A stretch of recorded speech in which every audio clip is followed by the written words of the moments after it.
хэвлэл мэдээллийнхэн та бүхэндээ баярлалаа. Тэгээ миний бие авилгатай тэмцэх газарт хандаж 60 тэр бумын гэх энэхүү хэргийн мөрдөн байцаалтын явцтай холбоотой юм тодруулгыг хүссэн. Тэгээ авилгатай тэмцэх газраас тодруулга өнөөдөр ирсэн байна. Тийм учраас бас энэ талаар мэдээлэх нь зүйтэй байхаа гэдэг энэхүү мэдээллийг та бүхэнд өгч байна. За өнөөдрийн энэ тодруулгын хариу бол туйлын харамсалтай. За мөн туйлын ойлгомжтой ийм хариулт ирсэн. Та бүхэн тарааж өгсөн байгаа зөвхөн үндсэн агуулга нь бол шинжилгээнд ирүүлсэн бичлэг нь их хөв биш учраас дуу авианы адилтгал хийх боломжгүй гэж үзэж ирүүлсэн материалуудыг буцаасан талаар дурдсан байгаа юм.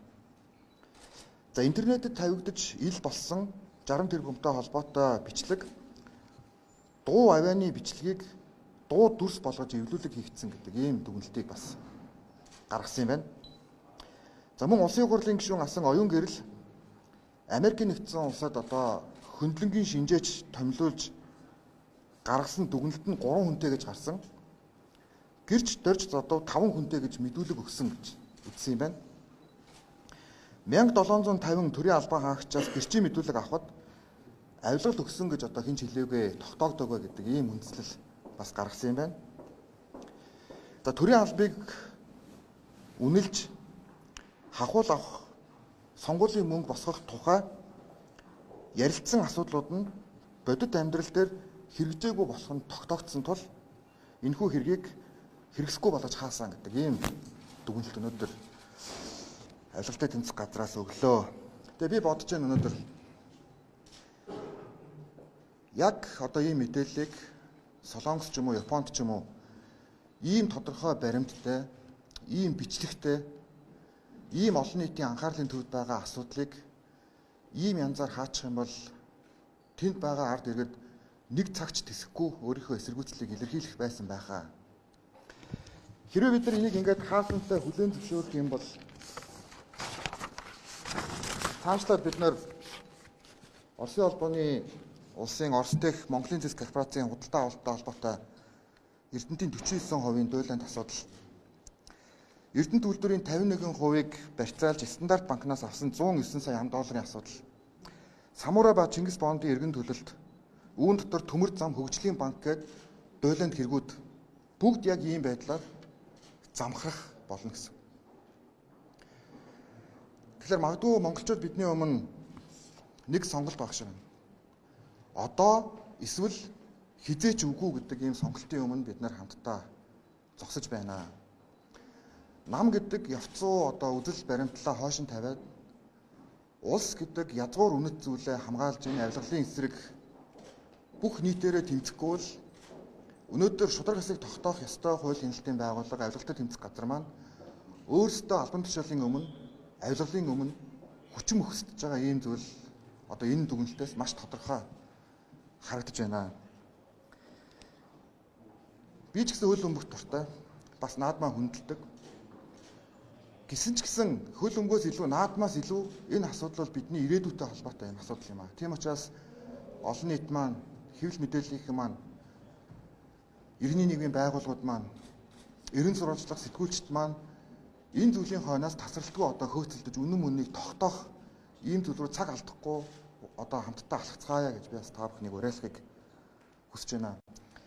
Өнөөдөр нээлттэй сонсголын хуулийн дагуу энэ 60 тэрбумтай холбоотой асуудлыг зөвхөн ийм цаасан дээр байдлаар биш. Энэ бичлэгэн дээр байгаа нэр бүхий 3 хүн, үүн дотроо улсын хурлын дарга Меган Бинхолд, за мөн гэрч дорж зодов, за мөн бусад гэрчүүд, хууль хяналтын байгууллагууд эхлээд жишээлбэл тэр бичлэг хөндөгдөөгүй байна, их хуваарай байна гэж нотолсон дүгнэлт гарсны дараа өөрчлөгдсөн тэр бүх шинжээчдийг оролцуулан нийт хэвлэл мэдээллийнхэн олон нийтийн өмнө нээлттэй сонсгол хийх энэ асуудлыг өнөөдөр нийт улсын хурлын гишүүдтэй бас уриалж байна. Хоёрдугаарт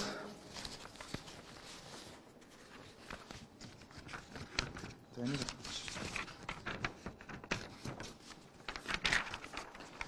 93.10 60 гэдэг ийм утас ажлуул эхлэе гэж бодож байгаа. Тэгээ би бас та бүхэнд одоо хандаж бас төрийн албан хаагчтай хандаж уриалахыг хүсэж байна.